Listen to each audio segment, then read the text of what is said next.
தமிழகத்தில் 10 மாதங்களுக்கு பிறகு நாளை பள்ளிக்கூடங்கள் திறப்பு. 10, 12ஆம் வகுப்பு மாணவர்களுக்கு பாடம் நடத்த ஏற்பாடு.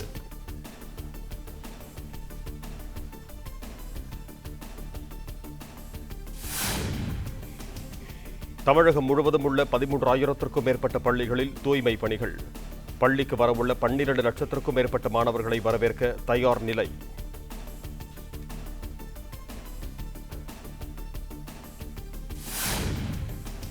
திறக்கப்படவுள்ள பள்ளிகளில் கல்வித்துறை அதிகாரிகள் ஆய்வு. ஒவ்வொரு பள்ளிக்கூடத்திற்கும் சென்று நேரில் பார்வையிட்டனர்.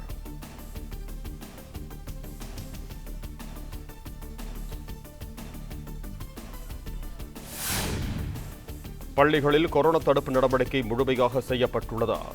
மாவட்ட கல்வி அதிகாரி, முதன்மை கல்வி அதிகாரிகள் பார்வையிட்டு நடவடிக்கை.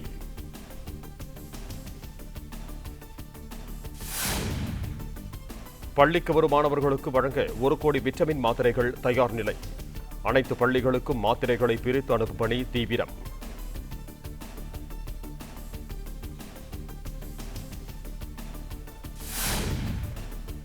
பள்ளிகளில் மாணவர்களுக்கு உடல் வெப்ப பரிசோதனை செய்ய ஏற்பாடு. தெர்மல் ஸ்கேனர் மூலம் பரிசோதித்த பின்னரே மாணவர்கள் வகுப்பறைகளுக்கு செல்ல அனுமதி.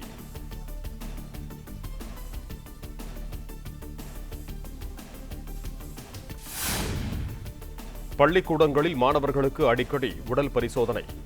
ஆக்சிமீட்டர், சானிடைசர் இருப்பு வைக்கவும் தமிழக அரசு உத்தரவு.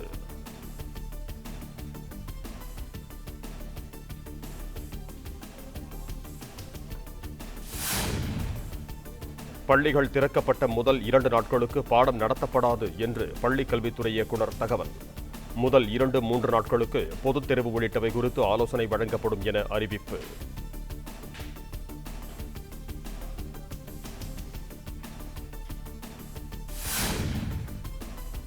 பத்து, 12ஆம் வகுப்பு மாணவர்கள் அரசு பேருந்துகளில் பயணம் செய்ய அனுமதி. போக்குவரத்து துறை அமைச்சர் எம்.ஆர். விஜயபாஸ்கர் தகவல்.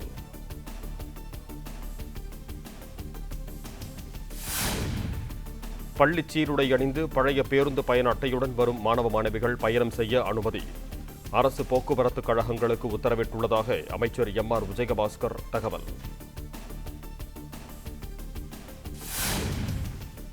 பள்ளிகளில் வருகை பதிவேடு முறை கிடையாது, மாணவர்கள் வருகை கட்டாயமில்லை என்று தமிழக அரசு அறிவிப்பு. பள்ளிக்கு வராமல் வீடுகளிலிருந்தும் மாணவர்கள் படிக்கலாம்.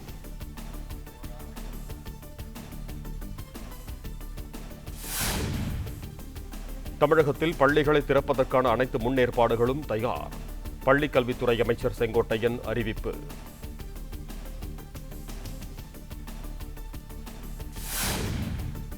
சட்டமன்ற தேர்தல் தேதி அறிவிக்கப்பட்ட பின்னர் பொதுத் தேர்வு நடத்துவது குறித்து முடிவு. முதலமைச்சருடன் ஆலோசித்து நடவடிக்கை என அமைச்சர் செங்கோட்டையன் தகவல்.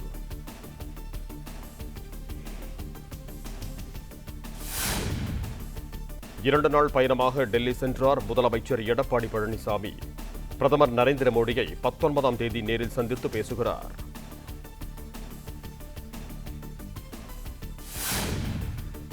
தமிழகத்தில் 5 புதிய திட்டங்களை பிரதமர் மோடி தொடங்கி வைக்க ஏற்பாடு. டெல்லியில் முதலமைச்சர் எடப்பாடி பழனிசாமி நேரில் அழைப்பு விடுப்பார் என்று எதிர்பார்ப்பு.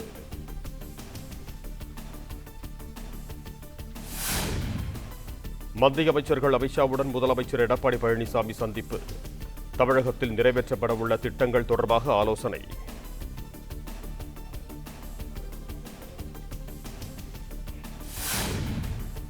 அனைத்து மாநில நிதி அமைச்சர்களுடன் மத்திய நிதி அமைச்சர் நிர்மலா சீதாராமன் ஆலோசனை.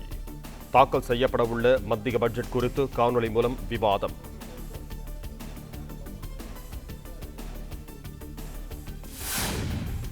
தமிழகத்திற்கு கூடுதல் நிதி ஒதுக்க வேண்டும் என துணை முதலமைச்சர் பன்னீர்செல்வம் வேண்டுகோள். மத்திய பட்ஜெட் தமிழக நீராதார திட்டங்களுக்கு நிதி ஒதுக்கும்படியும் நிர்மலா சீதாராமனிடம் வலியுறுத்தல்.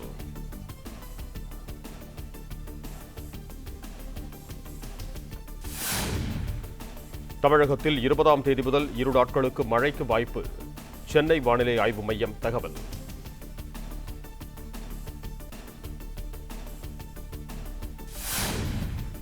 தென்மேற்கு அரபிக்கடல், தெற்கு வங்கக்கடலில் சூறாவளி காற்று. மீனவர்கள் கடலுக்கு செல்ல வேண்டாம் என எச்சரிக்கை.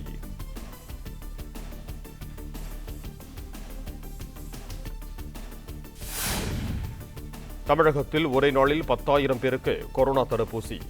பல்வேறு மாவட்டங்களில் தடுப்பூசி போடுவதில் மருத்துவர்கள் ஆர்வம். கொடைக்கானலில் மீண்டும் தொடங்கியது உறை பனிக்காலம். 7 டிகிரி செல்சியஸுக்கு குறைவான வெப்பநிலையால் கடும் குளிர் நிலவியது.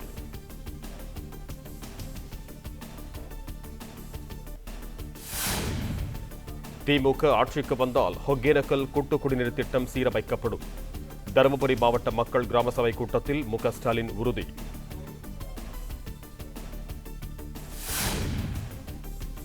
தூத்துக்குடி நகரில் மழை விட்டும் வடிய வறுக்கும் வெள்ளத்தால் மக்கள் தவிப்பு. 2வது நாளாக படகு போக்குவரத்தை தொடர்ந்தது காவல்துறை.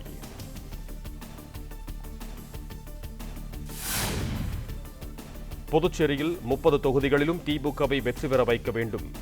வெற்றி பெற வைக்க தொண்டர்கள் பாடுபடாவிட்டால் மேடையிலேயே தற்கொலை என திமுக எம்பி ஜெகத் ரட்சகன் பேச்சால் பரபரப்பு.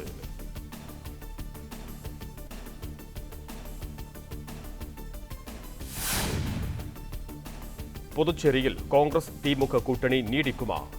சட்டப்பேரவைத் தேர்தலில் தனித்து போட்டியிடுவது குறித்து திமுக நிர்வாகிகள் ஆலோசனை.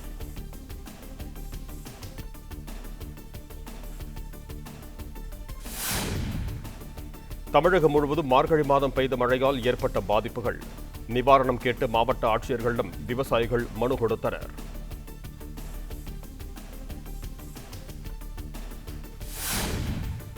பன்னிரண்டு ஆண்டுகளுக்கு பிறகு முழு கொள்ளளவான 71 அடியை எட்டியது வைகை அணை.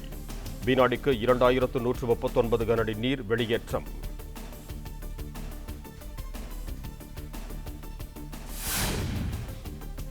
பத்ம விருதுகளை திருப்பி அளிக்கப் போவதாக வெளியான தகவல்கள் தவறானவை.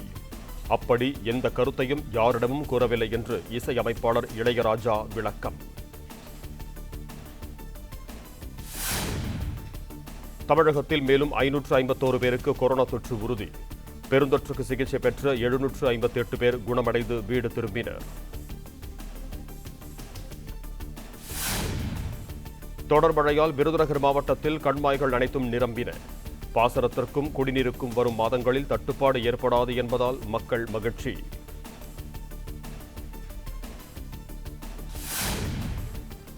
மருத்துவம் மற்றும் பல் மருத்துவ படிப்பு 1ஆம் ஆண்டு மாணவர்கள் 20ஆம் தேதி முதல் கல்லூரிகளில் சேர வேண்டும். உத்தரவிட்டது மருத்துவ கல்வி இயக்ககம்.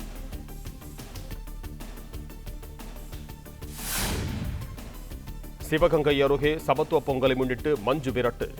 அடக்க வந்த வீரர்களை மிரட்ட வாகனங்களை முட்டித் தள்ளிய காளை.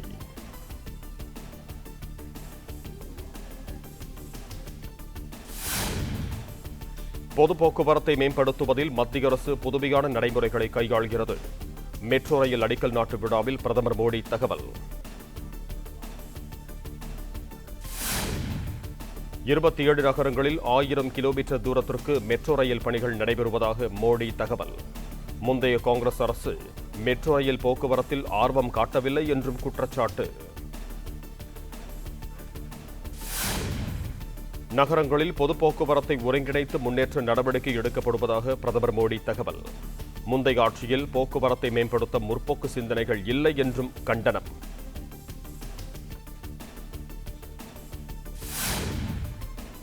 நாள் ஒன்றுக்கு 40 கிலோமீட்டர் தூரத்திற்கு சாலை அமைக்கும் இலக்கை எட்ட நடவடிக்கை. இப்போது 30 கிலோமீட்டர் தூரத்திற்கு சாலை அமைக்கப்படுவதாக மத்திய அமைச்சர் நிதின் கட்கரி அறிவிப்பு.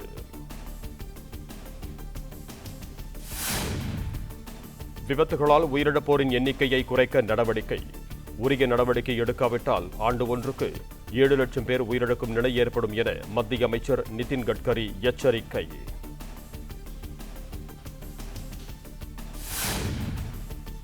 டெல்லியில் விவசாயிகளின் டிராக்டர் பேரணியை அனுமதிப்பது குறித்து போலீசார்தான் முடிவெடுக்க வேண்டும். டிராக்டர் பேரணிக்கு தடை விதிக்கவும் மறுத்தது உச்சநீதிமன்றம்.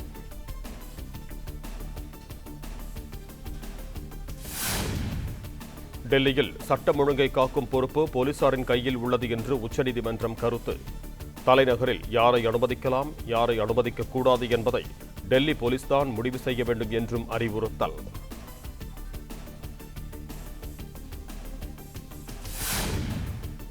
பஞ்சாப் மாநில எல்லையில் விவசாயிகள் டிராக்டர் பேரணி.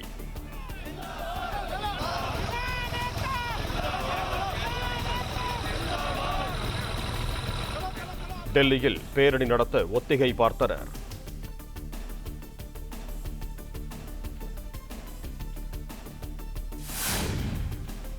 டெல்லியில் 54 நாட்கள் நீடிக்கிறது விவசாயிகள் போராட்டம். எத்தனை காலமானாலும் போராட்டம் தொடரும் என்றும் அறிவிப்பு.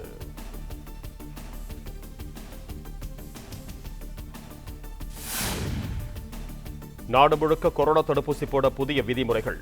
ஒரு நாள் விட்டு ஒரு நாள் தடுப்பூசி போட வேண்டும் என மத்திய அரசு உத்தரவு.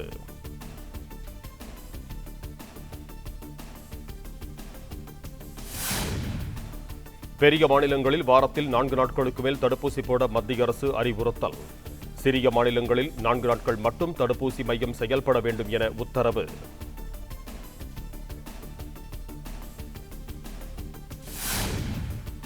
ஒரு குப்பியில் உள்ள கொரோனா தடுப்பு மருந்தை 10 பேருக்கு ஊசி மூலம் செலுத்த வேண்டும்.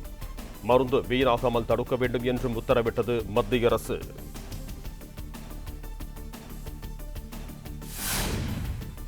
நாடு முழுக்க 3 நாட்களில் 3,81,305 பேருக்கு தடுப்பூசி. ஒரே நாளில் 1,48,266 பேருக்கு கொரோனா தடுப்பூசி செலுத்தப்பட்டுள்ளதாகவும் சுகாதாரத்துறை அமைச்சகம் தகவல்.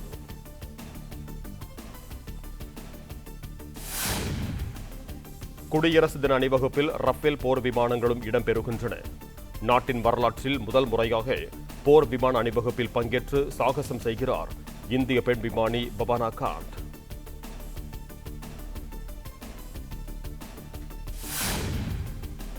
இந்திய பிரான்ஸ் விமானப்படைகள் இணைந்து போர் ஒத்திகை. 20ஆம் தேதி முதல் 4 நாட்கள் ராஜஸ்தானில் பயிற்சி.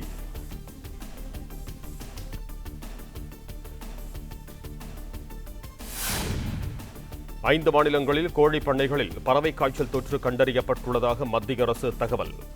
9 மாநிலங்களில் காக்கைகள், வலசை பறவைகள், காட்டுப் பறவைகளில் தொற்று என அறிவிப்பு.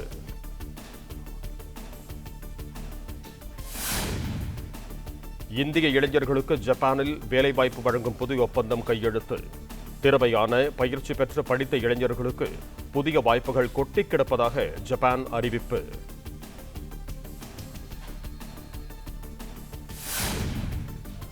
அசாம் மாநிலத்தில் சட்டசபை தேர்தலை நடத்த ஆயத்த பணிகள். தலைமை தேர்தல் ஆணையர் தலைமையில் ஆலோசனை.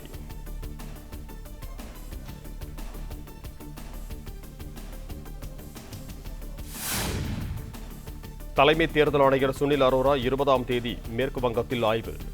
சட்டமன்ற தேர்தல் தொடர்பான ஆலோசனைக் கூட்டத்தில் தேர்தல் ஆணையர்கள் சுஷில் சந்திரா, ராஜீவ் குமாரும் பங்கேற்கிறார்கள்.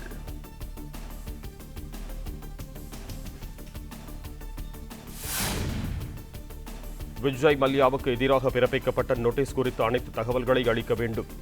சிபிஐக்கு மத்திய தகவல் ஆணையர் உத்தரவு.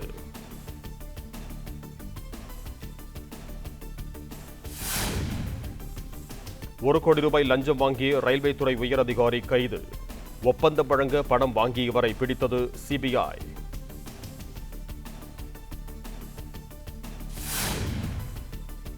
இருபத்தோரு MiG-29 ரக போர் விமானங்களையும் 11 சுகோய் 30 MKI ரக போர் விமானங்களையும் வாங்க மத்திய அரசு திட்டம். ரஷ்யாவுடன் சுமார் ₹18,000 கோடி மதிப்பிலான ஒப்பந்தம் கையெழுத்தாக வாய்ப்பு.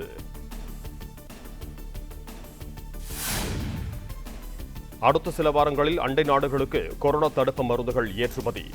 நேபாளம், வங்கதேசம், இலங்கை, ஆப்கானிஸ்தான், மொரிஷியஸ் நாடுகளுக்கு அனுப்பி வைக்க ஏற்பாடு.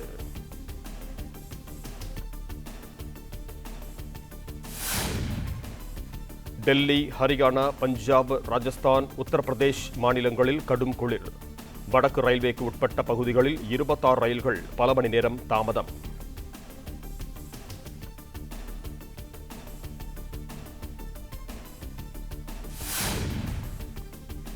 அத்தியாவசிய பொருட்களின் விலை அதிமுக ஆட்சியில் கட்டுப்பாட்டில் இல்லை.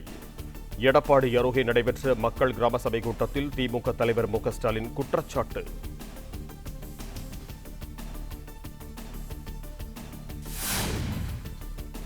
எம்ஜிஆரின் தீவிர ரசிகன் என திமுக தலைவர் மு க ஸ்டாலின் தகவல்.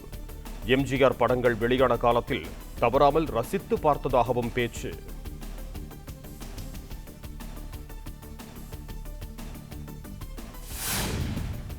அயோத்தியில் ஜனவரி 26ஆம் தேதி மசூதி கட்டும் பணி துவங்க உள்ளதாக தகவல். குடியரசு தினத்தில் தேசிய கொடி ஏற்றவும் மரக்கன்றுகள் நடவும் திட்டம்.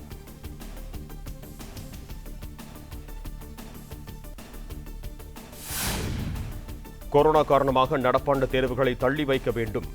மத்திய கல்வி அமைச்சர் ரமேஷ் பொக்ரியாலிடம் பள்ளி மாணவர்கள் கோரிக்கை.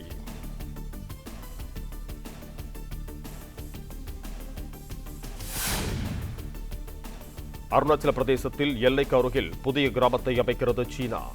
101 வீடுகள் கொண்ட கிராமத்தை நிர்மாணிக்கும் பணி நடைபெறுவதாக தகவல்.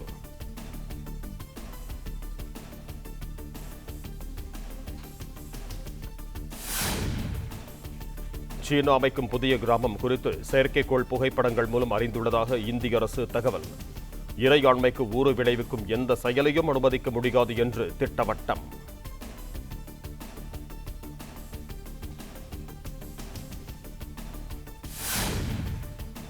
அமெரிக்க அதிபராக 20ஆம் தேதி பதவியேற்கிறார் ஜோ பைடன். பதவியேற்பு விழாவை ஒட்டி வாஷிங்டன் நகரில் அவசர நிலை பிரகடனம்.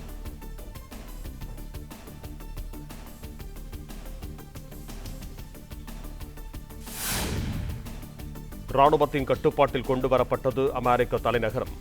25,000 பாதுகாப்படை வீரர்கள், 4,000 போலீசார் கண்காணிப்பு.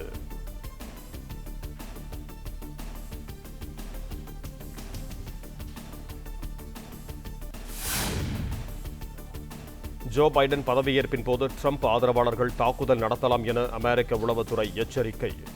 அமெரிக்காவின் அனைத்து மாகாணங்களிலும் பாதுகாப்பு பலப்படுத்தப்பட்டது.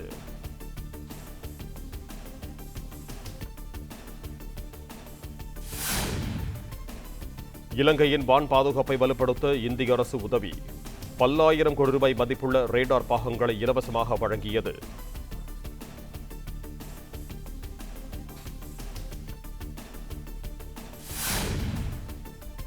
இலங்கைக்கு வழங்கிய தரையிலிருந்து வான் இலக்கை தாக்கும் ஏவுகணைகளை மேம்படுத்த இந்திய நடவடிக்கை. 54 ஏவுகணைகளை மேம்படுத்தி வழங்குகிறது இந்திய விமானப்படை.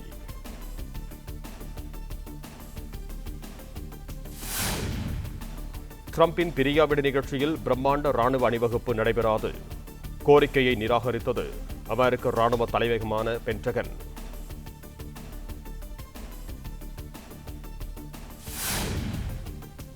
அமெரிக்காவின் அதிபர் பதவியேற்பு விழாவில் ஒரு அங்கமாக மாறியது தமிழர்களின் பாரம்பரிய கோலம். இணையத்தில் 1800 பேர் கோலங்களை வரைந்து அசத்தினர்.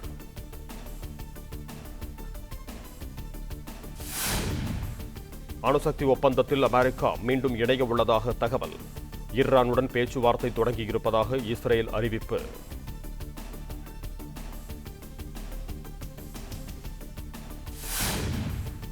விஷம் கொடுத்து கொலை செய்ய முயற்சிக்கப்பட்ட ரஷ்ய எதிர்க்கட்சித் தலைவர் கைது. மாஸ்கோ விமான நிலையத்திலேயே வைத்து நடவடிக்கை.